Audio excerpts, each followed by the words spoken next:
If you ever needed an example of just how evil Diddy was or how capable he was of ruining somebody's life, all you need to do is look back at what he did to his own artist, Shyne. Back in 1998, Shyne was freestyling in a barbershop when he was overheard by a producer who worked for Bad Boy Records. This producer saw how talented Shyne was, so he scooped him up and immediately brought him to Diddy. Shyne went ahead and spit a few bars. All I got in this world is my fifth and honor. Gangster mannerism, lyrical vandalism. Cowards be burning up in the gums until them hammers hit them. And Diddy quite literally signed him right then on the spot. And after signing with Bad Boy, Shyne's life absolutely changed overnight. He went from being flat broke and sleeping on his mother's couch to Diddy giving him a bank card that accessed an account with millions of dollars in it. Then Diddy went ahead and gave him 3 cars and a mansion in Beverly Hills. Now it's important to note that Diddy was flooding Shyne with all these awesome things to distract Shyne from the fact that he had just signed a god-awful contract, which by this point was par for the course when it came to Diddy. But that's none of my business. Diddy would rapidly put Shyne to work and rush him into the studio so he could feature on other artists' songs, just as a way to go ahead and get his name out there as Bad Boy's newest artist. Plus I'm a bad boy, I'm more like a bad man.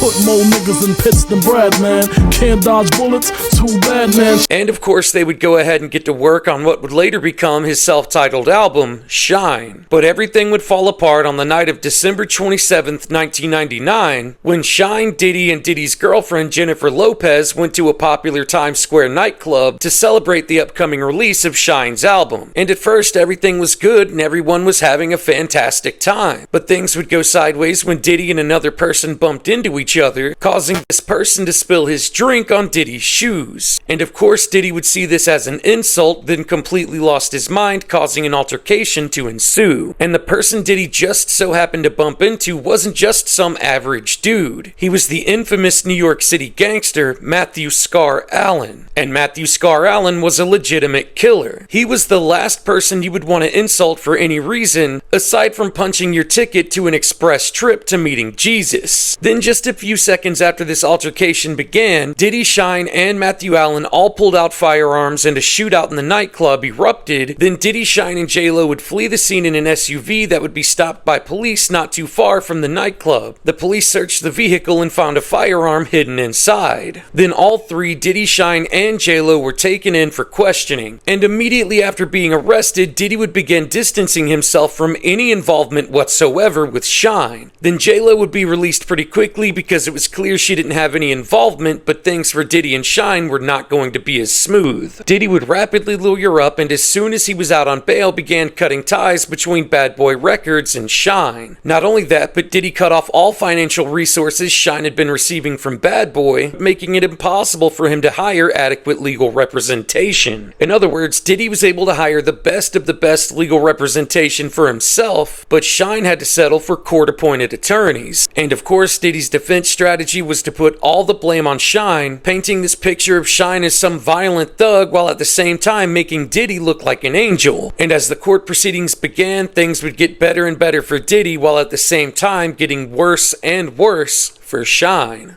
Like, how do you call a witness to testify against your comrade? I'm facing 25 years, and you looking at probation. You don't have to hold my hand. You don't have to do nothing, but don't try to hurt me.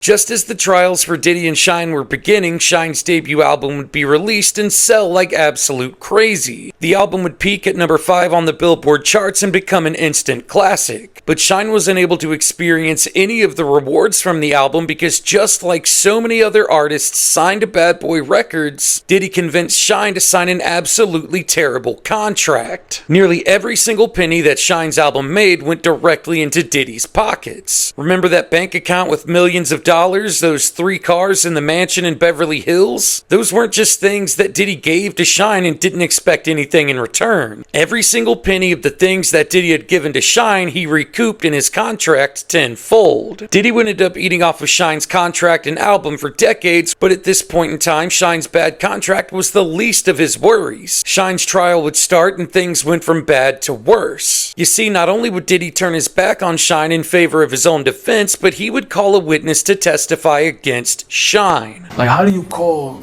a witness to testify against your comrade. I'm facing 25 years, and you looking at probation. You don't have to hold my hand. You don't have to do nothing, but don't try to hurt me. If you ever needed an example to point to of just how much of a ruthless son of he could be in the interest of self-preservation, this was a really good situation to point out. Then in 2001, the trials of Diddy and Shyne would come to an end, with Diddy being exonerated on all charges. Meanwhile, Shyne was found guilty of possession of a firearm, reckless endangerment, and assault with a deadly weapon. And as Diddy was able to walk down the courthouse steps a free man, Shyne, on the other hand, would be sentenced to a decade in prison. Shyne would inevitably serve nearly 9 of those 10 years before being deported to his native country of Belize. Meanwhile, Diddy would go on to become one of the most wealthy and successful executives and artists in hip-hop history. Make no mistake about it, some of the worst things Diddy ever did revolved around the countless lives he had ruined.